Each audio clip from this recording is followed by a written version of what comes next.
কর, বাই না হাই।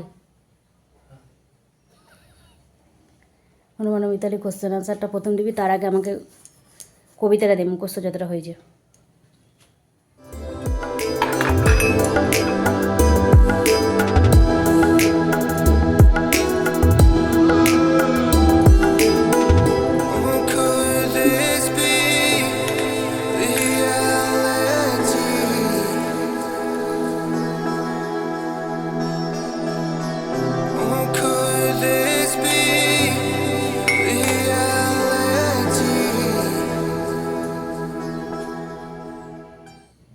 হলো রে, মুখস্থ হলো?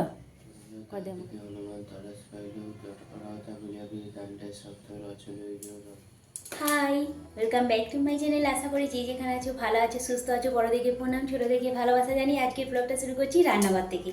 সকাল 7:30 বাজছে। আজকে হচ্ছে মঙ্গলবার। চলো ওদের দুজনাকার স্কুলের টিফিন রেডি করি, রান্না করি, চল। আজকে রান্নার মধ্যে হবে লাউয়ের ঘন্ট। মানে আমার বাড়িতে সবজির মধ্যে লাউ পেঁপেটা প্রত্যেক দিনই পাবে, হয়তো মানে একদিন হয়তো ছাড়া থাকবে, তারপরে লাউটা প্রত্যেক দিনই আছে। লাউটা হাজবেন্ডকে খুব পছন্দ বলে মাঝে মাঝে লাউয়ের ঘন্ট মাছের মাথা দিয়ে, না হলে বড়ি ভাঙা দিয়ে, নাহলে এমনি লাউয়ের তরকারিটা আমার ছেলেও পছন্দ করে। যেহেতু বাবু হাজবেন্ড দুজনেই পছন্দ করে, তাই লাউয়ের তরকারিটা আমাদের বাড়িতে বেশিরভাগ হয়। তা ঝটপট করে এবার রান্নাটা বসিয়ে দিই, কারণ ওদিকে ভাতটা হয়ে গেছে, ডালটা হয়ে গেছে, আর এই যে লাউয়ের ঘন্ট করবো, একটু আলু একটু লাউটা দিয়ে দিলাম কেটে। প্রেসার কুকারে একটু লবণ হলুদ দিয়ে সিদ্ধ করতে দেবো।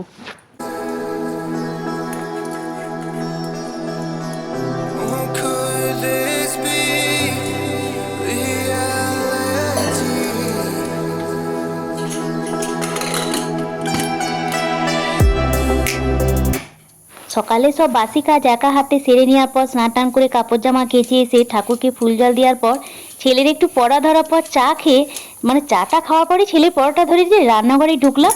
মোটামুটি 9:30 পর্যন্ত আমার রান্নাঘর থেকে বেরোলে চলবে না। মানে কি বুঝতেই পারছো, দুজনাকার একবারে খাবার রান্না করতে হয়। তারপরে স্কুলের টিফিন। আজকে ওদের দুজনের খুব পছন্দের খাবারটাই স্কুলের টিফিনে বানিয়ে দিচ্ছি। এইটা জানো তো বানানো খুব সহজও, আর আমি দেখেছি খুব তাড়াতাড়ি তৈরিও হয়ে যায়। আর বাবু বলে মা এটা খেয়ে না অনেকক্ষণ পেটটা ভরাও থাকে। হাজব্যান্ডও দেখছি খুব পছন্দ করছে আজকে। তাই মাঝে মাঝে এই খাবারটা আমি প্রায় দিই, মানে সপ্তাহে 3 দিন তো এই খাবারটাই থাকে ওদের। আগে আপ্পে টাপ্পে সুজির পোলাওগুলো নিয়ে যেত, এখন সুজির পোলাওটা অতটা পছন্দ করছে না, এখন মাঝে মাঝে এটাই দিচ্ছি।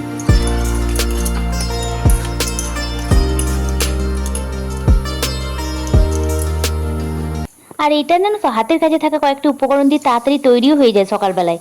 যেমন দেখো, আমি যেমন গাজরটাকে গ্রেট করে নিয়ে নিলাম, ছাড়িয়ে একটু ধনে পাতা ছাড়লে ধনে পাতা দিয়ে, আজকে একটুখানি কারি পাতা কুচিয়ে দিলাম, কাঁচা লঙ্কা কুচিয়ে দিলাম, পেঁয়াজ কুচিয়ে দিলাম। এবার তার মধ্যে একটুখানি ওই কারি পাতা কুচানো দিলাম, আর একটুখানি লঙ্কা কুচানো। ঝালটা এখন বাবু মোটামুটি এই ঝালটা খেতে পারে বলে দিই।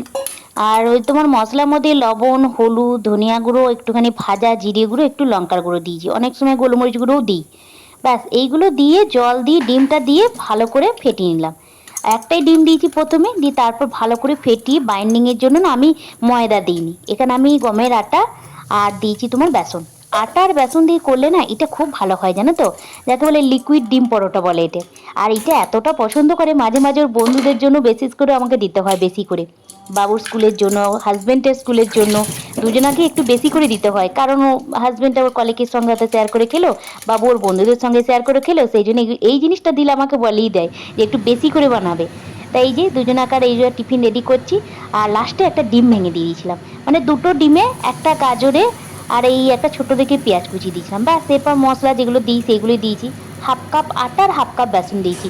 তো এখানে তোমরা ময়দা দিতে পারো, তবে ময়দাটা দিই না। প্রতিদিন যদি এই খাবার নিয়ে যায়, ধরো ময়দা দিলে চলবে, তাই ময়দাটা দিই না, আটা আর বেসন দিয়ে দিই। বেসন দিলে টেস্টটা ভালো হয়, শুধু আটা দিয়ে করলে না একটু কাদা কাদা টাইপের হয়, তাই জন্য আমি আটাটা শুধু দিই না, আমি আটার সঙ্গে একটু বেসন দিই, ব্যালেন্স হয়।